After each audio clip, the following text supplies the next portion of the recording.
ஏன்னா அவரு என் மேல ரொம்ப நம்பிக்கையும் பாசமும் வச்சு நான் என்ன கேட்டாலும் கொடுத்து வளர்த்தவர் எங்க அப்பா. அவருக்கு கண்டிப்பா ஏதோ கஷ்டம், இல்லாட்டி இப்படிலாம் பேச மாட்டார்.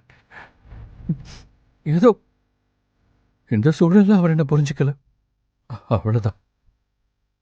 அவர் புரிஞ்சுக்கிற ஒரு சூழலை நான் உருவாக்குவேன். அவனை நான் நம்ப வைப்பேன் ஜனனி, நம்ப வைப்பேன். உங்க கஷ்டம் எனக்கு புரியுது சிவா. நான் உங்களுக்கு சொந்தமோ பந்தமோ இல்லைனாலும் இந்த வீட்டில் உள்ளவங்களை விட என்னால உங்களை நல்லா புரிஞ்சுக்க முடியும். என்ன இந்த வீட்டில் இருக்கிற நிறைய பேர் திட்டிருக்காங்க, என்னை ரொம்ப வேதனைப்படுத்துற மாதிரி அவங்க நடந்திருக்காங்க. எனக்கும் கஷ்டமா தான் இருக்கும். ஆனா உங்களை நினைச்சு அதெல்லாம் நான் மறந்துடுவேன் சிவா. ஆனா இன்னைக்கு மாமா பேசினதுதான் என்னை ரொம்ப பாதிச்சிருச்சு. நான் சொல்லிதான் நீங்க பேங்குக்கு போலன்னு அவங்க குற்றம் சாட்டினதை விட நீங்க சொன்ன எதையுமே மாமா நம்பல அப்படிங்கிறது தான் எனக்கு ரொம்ப ரொம்ப கஷ்டமா இருக்கு. என்னோட சுயநலம் தானே சிவா நீங்க கஷ்டப்படுறதுக்கு காரணம்.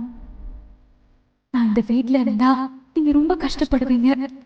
நான் இங்க இருந்து போயிட்டா உங்க கஷ்டமும் தீரும். வீட்டுல இருக்கிறவங்களும் நிம்மதியா இருக்காங்க. அம்மாவை நினைச்சாதான் எனக்கு ரொம்ப கஷ்டமா இருக்கு. அந்த ஒரு கஷ்டத்தை நினைச்சு மாமாக்கும் உங்களுக்கும் திரும்ப திரும்ப கஷ்டத்தை கொடுக்க நான் விரும்பல. சிவா சொல்லு ஜனனி.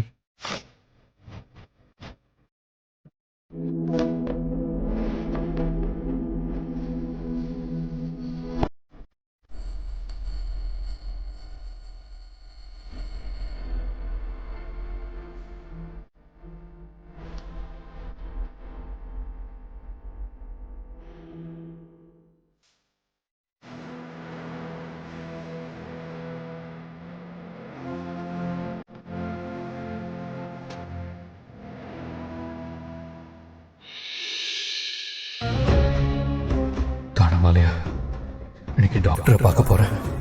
ட்ரீட்மெண்ட் நல்லபடியா நடந்து என் ஞாபகம்லாம் திரும்ப கிடைக்கணும்.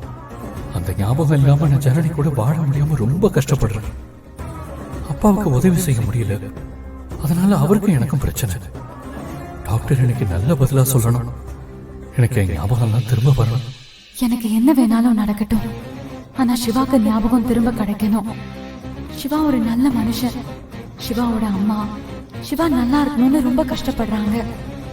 ஞாபக பிரச்சனைனால அவங்க அப்பாக்கும் அவருக்கும் சண்டை வர ஆரம்பிச்சிருச்சு. இதெல்லாம் சரியாகணும்னா அவருக்கு ஞாபகம் திரும்ப கிடைக்கணும். அதுக்கு நீதான் அருள் புரியணும்.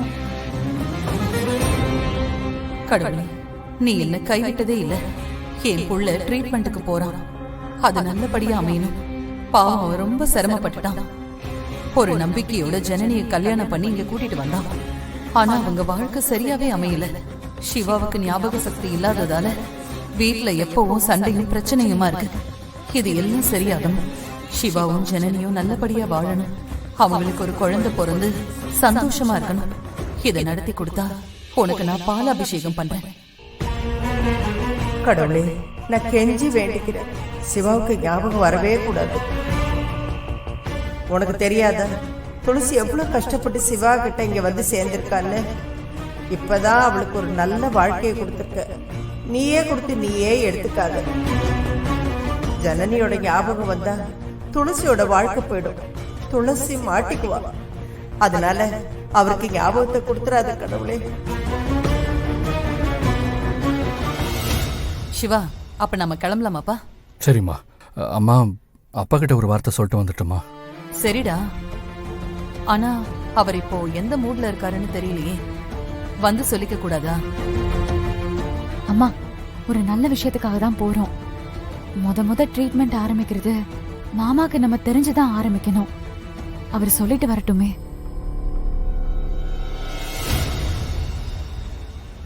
சரி சித்தி, நீங்க இருங்க, நாங்க பாத்துட்டு சரிம்மா, வந்துடுறோம். போயிட்டு வாங்க. போயிட்டு போயிட்டு வந்துடுறேன். வா.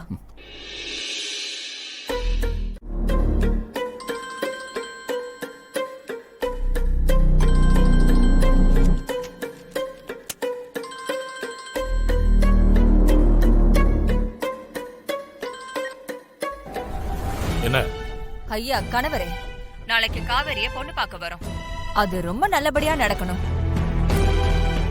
நல்ல மனுஷனா கூட இருந்து நல்லபடியா நடத்தி தருவீங்கல்ல? ஏய், கோபத்தை கிளப்பாத. ஏதோ போனா போதுன்னு நீ கேட்டதெல்லாம் செஞ்சுதார. அதுக்காக குடும்பத்துக்குள்ள வந்து குழப்பத்தை உண்டு பண்ண பார்க்காத. அப்படி இல்ல மாமா, குடும்பத்துக்குள்ள எல்லாம் குழப்பத்தை உண்டு பண்ணல. தனித்தனியா இருக்கிற நம்ம 2 குடும்பத்தையும் ஒன்னா சேர்க்கதான் ஆசைப்படுறேன். அது ஒரு நாள் நடக்காது. உன் குடும்பம் வேற, என் குடும்பம் வேற. ஓ அப்படியா? அப்போ நீங்க எனக்கு வாக்கு கொடுத்தீங்க.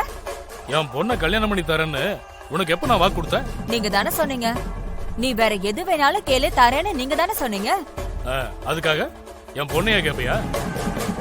என்ன பிளாக்மெயில் பண்றியா? இத பாரு, என் குடும்பத்தை அழிக்கிறதுக்காக தானே இந்த மாதிரிலாம் பண்ற. அந்த மாதிரி ஏதாவது பண்ண நான் சும்மா இருக்க மாட்டேன், பாத்துக்க. என்ன அம்பலத்தாரே, அங்க போனா ஒரு பேச்சு, இங்க வந்தா ஒரு பேச்சா? எனக்கு நகை தான் தரல. என் தம்பிக்கு உங்க பொண்ணையாவது கட்டி கொடுத்துருங்க. முடியவே முடியாது. என் பொண்ணை அந்த ரவுடி பையனுக்கெல்லாம் தரவே முடியாது. உன் ஆசைய மூட்டை கட்டி வச்சுக்க. வேணும்னா வேற ஏதாவது பொண்ணு பாரு. நானே முன்னால நின்று கல்யாணத்தை நடத்தி தரேன். தொலைச்சு கொட்டிருவேன் அம்பலத்தாரே. என்ன பத்தி உங்களுக்கு தெரியல. உங்க மான மரியாதை பத்தி எல்லாம் கொஞ்சம் கூட கவலைப்படவே மாட்டேங்கிறீங்க. காவேரிய மட்டும் என் தம்பிக்கு தரல, வேற மாதிரி நடக்கும். ஏய், என்னடி நடக்கும்? இந்த கல்யாணமே நடக்காதுங்கிற வேற மாதிரி நடக்கும்னு சொல்ற?